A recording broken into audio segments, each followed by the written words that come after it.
Hello दोस्तों, स्वागत है आप सभी का हमारे पैरा चैनल लाइव लर्निंग पर। दोस्तों आज की इस इम्पॉर्टेंट वीडियो में हम आपके साथ डिस्कस करने वाले हैं एसएससी जीडी एग्जाम 2023 को ध्यान में रखते हुए हिंदी का प्रैक्टिस सेट 2 यहाँ पर आ चुका है। इससे पहले हमने प्रैक्टिस सेट 1 आपके लिए करा दिया है, जिसकी लिंक डिस्क्रिप्शन बॉक्स में अवेलेबल है, जो कि रोज़ सुबह 7 बजे क्लास आपको इस चैनल पर मिल जाती है। और इस क्लास की पीडीएफ भी आपको फ्री में मिल जाती है, इसलिए टेलीग्राम चैनल को ज्वाइन कर लेना है। उसकी भी लिंक डिस्क्रिप्शन बॉक्स में आपको मिल जाएगी। यहाँ पर 10 महत्वपूर्ण क्वेश्चंस आपको हम कराने वाले, जो कि हिंदी के, जो कि एसएससी जीडी एग्जाम में पूछे हुए क्वेश्चंस हैं और पूछे जाने की फुल संभावनाएं हैं। तो इसलिए चैनल को सब्सक्राइब कर लेना है, वीडियो को लाइक एंड शेयर करना है। लेकिन उससे भी पहले अगर आपने ये हमारी क्लास नहीं देखा, नहीं वर्तमान में कौन क्या है, यानी जो महत्वपूर्ण नियुक्तियाँ भी हाल ही में हुई हैं, वहाँ से आपके एग्जाम में क्वेश्चन पूछे जाने की संभावनाएँ हैं। तो ये वीडियो आपके लिए बहुत इंपॉर्टेंट रहेगा। इसकी भी लिंक डिस्क्रिप्शन बॉक्स में अवेलेबल है। इससे हमने बहुत सारे आपके डाउट क्लियर किए हुए हैं। तो चलिए दोस्तों, शुरू करते हैं आज की क्लास। आज की क्लास का पहला क्वेश्चन आपके स्क्रीन पर है। हाथी के पाँव में सबका पाँव का क्या अर्थ है? जो क्वेश्चन नंबर फर्स्ट आपके स्क्रीन पर आ चुका है। हाथी के पाँव में सबका पाँव का क्या अर्थ है? तो बताना है क्या होगा सही। जब एक हाथी एक बलशाली जानवर है, या फिर बड़ों के रहते छोटों की क्या पूछना है, फिर हाथी के पैर में बड़ी महत्ता होती है, या फिर उपरोक्त में से कोई नहीं। तो एसएससी जीडी एग्जाम 2023 को ध्यान में रखते बहुत इंपॉर्टेंट प्रैक्टिस सेट चलाया जा रहा है, इसलिए आपको इस प्रैक्टिस सेट को डेली करना है। रोज़ सुबह 7 बजे आपको इस चैनल पर क्लास मिल जाती है। आप बिल्कुल डिटेल से इस क्लास में हम आपको पढ़ाते हैं, इसलिए आपको चैनल को जरूर सब्सक्राइब कर लेना है। तो अगर हाथी में के पाँव में सबका पाँव का अगर अर्थ अगर आपसे पूछा जाए, तो बता देना है बड़ों के रहते छोटों का क्या पूछना। छोटो यहाँ पर छीटो, यहाँ पर छोटो होगा, पीडीएफ में थोड़ा कर करके हम डाल देंगे। तो बड़ों के रहते छोटों का क्या पूछना होता है? हाथी के पाँव में सबका पाँव। क्वेश्चन नंबर आज का हमारा सेकंड की तरफ बढ़ते हैं। क्वेश्चन नंबर सेकंड आ चुका है। निम्नलिखित वाक्य में गलती बताएं।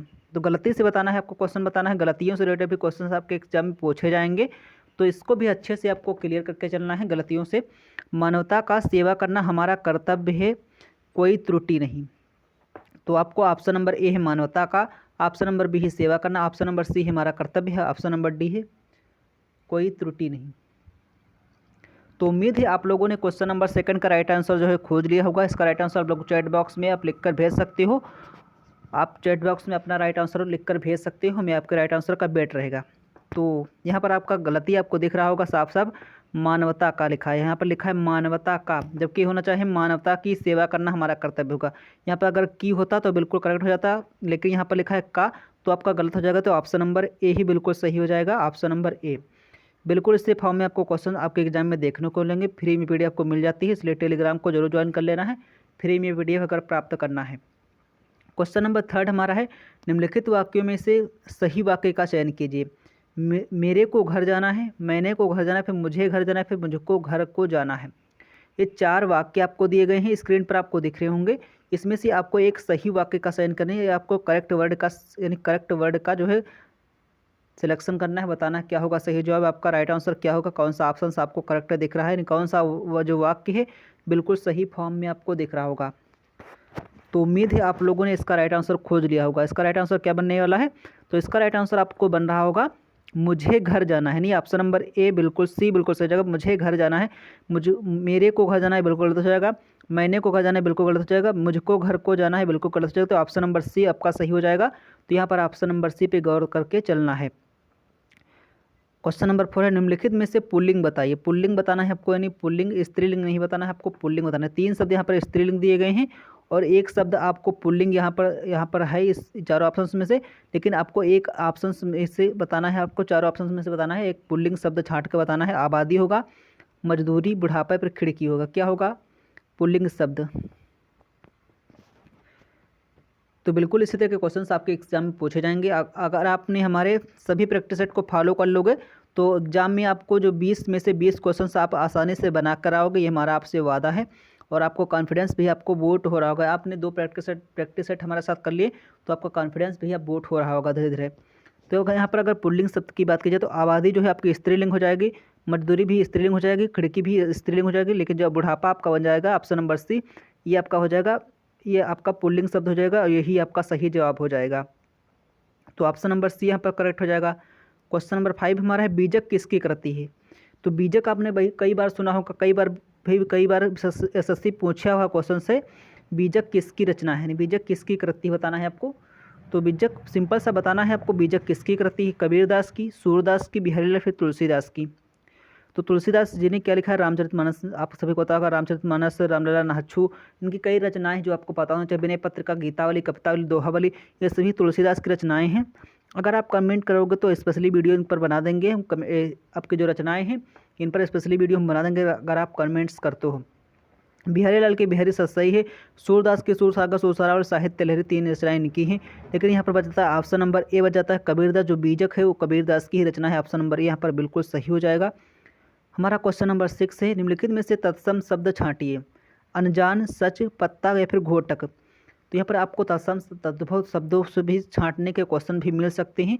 तो आपको इस सभी टॉपिक को क्लियर करके चलना है, आसानी से आपको यहाँ पर सभी टॉपिक आपके क्लियर हो जाएंगे। तो तत्सम शब्द बताना है इनमें से कौन सा है, अनजान है, सच है, फिर पत्ता, फिर घोटक है। तो यहाँ पर आपको ऑप्शन नंबर डी बिल्कुल दिख रहा होगा, जो घोटक है ये आपका तत्सम शब्द है या ना कि तद्भव है, बिल्कुल ये तत्सम शब्द है आपका option number D. Question number आज का 7 है, कुंजर का अर्थ क्या होता है। मूर्ख होता है, हाथी, फिर गंवार है, फिर बंजारा होता है।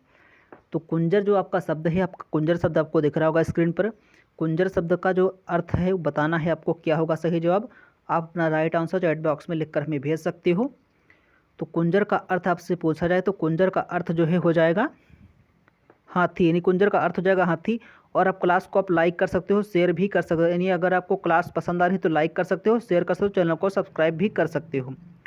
क्वेश्चन नंबर आज का हमारा 8 है, निष्कपट का संधि विच्छेद चुनिए। कई बार एग्जाम पूछा हुआ क्वेश्चन है और जाना माना क्वेश्चन है, एसएससी जीडी में कई बार भी पूछा गया है और कई बार स्टेट एग्जाम में भी कई बार क्वेश्चन पूछा जाता है कि निष्कपट का संधि विच्छेद चुनिए। आप हमारे साथ जुड़े रहेंगे तो हम बिल्कुल इसी तरह के क्वेश्चन आपको कराएंगे, बिल्कुल इसी तरह के क्वेश्चन आपको एग्जाम में ही देखने को मिल सकते हैं। तो अगर निष्कपट का संधि विच्छेद चुना जाए तो निसु कपट बिल्कुल गलत, निष्कपट बिल्कुल गलत, निशक कपट बिल्कुल गलत। तो बच जाता है ऑप्शन नंबर ए, नहीं ऑप्शन नंबर ए बिल्कुल सही हो जाएगा। निधन कपट जो हो जाएगा वो निष्कपट का विलोम शब्द संधि विच्छेद हो जाएगा, option number A. Question number हमारा 9 है, भीषण का विलोम शब्द क्या होगा। यानी भीषण का विलोम शब्द बताना है आपको। सरल होगा, सौम्य, मधुर, फिर साधारण होगा। तो भीषण का विलोम शब्द बताना है आपको। जो आपको शब्द यहाँ पर दिख रहा होगा भीषण, तो भीषण का विलोम शब्द बताना है, उल्टा आपको बताना है। विलोम का अर्थ होता है उल्टा, पर्यायवाची का अर्थ होता है मतलब उससे मिलता जुलता है, लेकिन यहाँ पर बताना है उल्टा बताना है। तो भीषण का अगर बात की जाए तो यहाँ पर सौम्य हो जाएगा, ऑप्शन नंबर बी यहाँ पर गौर करके चलना है, ऑप्शन नंबर बी सौम्य हो जाएगा। क्वेश्चन नंबर 10 हमारा, सामान्य वर्तमान काल का उदाहरण कौन सा है उनमें से। तो सामान्य वर्तमान काल का उदाहरण बताना है आपको।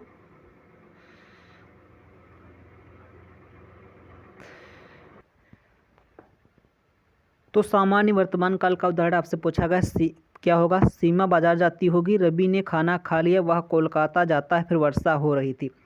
तो अगर सामान्य वर्तमान काल की अगर बात की जाए तो आपको हिंदी से अगर नहीं समझ में आता तो इंग्लिश में समझ लीजिए। इसका मतलब होता है प्रेजेंट इंडेफिनिट टेंस, यानी प्रेजेंट इंडेफिनिट टेंस बताना है।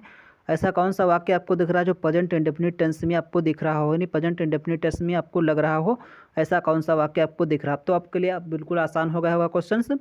तो सामान्य वर्तमान काल का उदाहरण मतलब जो प्रेजेंट इंडेफिनिट टेंस का उदाहरण कौन सा आपको है। तो यहाँ पर सीमा बाजार जाती होगी, तो ये आपका फ्यूचर का हो जाएगा। सीमा, रवि ने खाना खा लिया, तो ये भी आपका जो है परफेक्ट का हो जाएगा। लेकिन जैसे ही आपको ऑप्शन नंबर सी पे गौर करते हो, वह कोलकाता जाता है, तो जिस हिंदी वाक्य के अंत में ता है, ती है, ती है, ते हैं आदि शब्द आते हैं उसे आप वर्तमान काल में रखते हो, तो यहाँ पर सही हो जाएगा ऑप्शन नंबर सी, यानी वह कोलकाता जाता है, वह सामान्य वर्तमान काल का उदाहरण है। तो ये है आज के इंपॉर्टेंट क्वेश्चन जो उसकी हमने आपके साथ डिस्कस किए। अगर आपको क्लास पसंद आई तो लाइक करना है, शेयर करना है, और हाँ अगर आपको क्लास पसंद है लाइक करना है, शेयर करना है। अगर चैनल पसंद है तो सब्सक्राइब कर लेना है। इसी तरह क्लास आपको डेली यहाँ पर मिलती रहेंगी। और अगर आपने चैनल अभी तक सब्सक्राइब नहीं, जरूर सब्सक्राइब करना है। और PDF बिल्कुल फ्री में मिल जाएगी। PDF के लिए आपको टेलीग्राम चैनल से जुड़ जाना है। डेली क्लास आपको मिल जाएंगी। मिलेंगे कल की क्लास में, तब तक के लिए रखिए अपना ख्याल। धन्यवाद।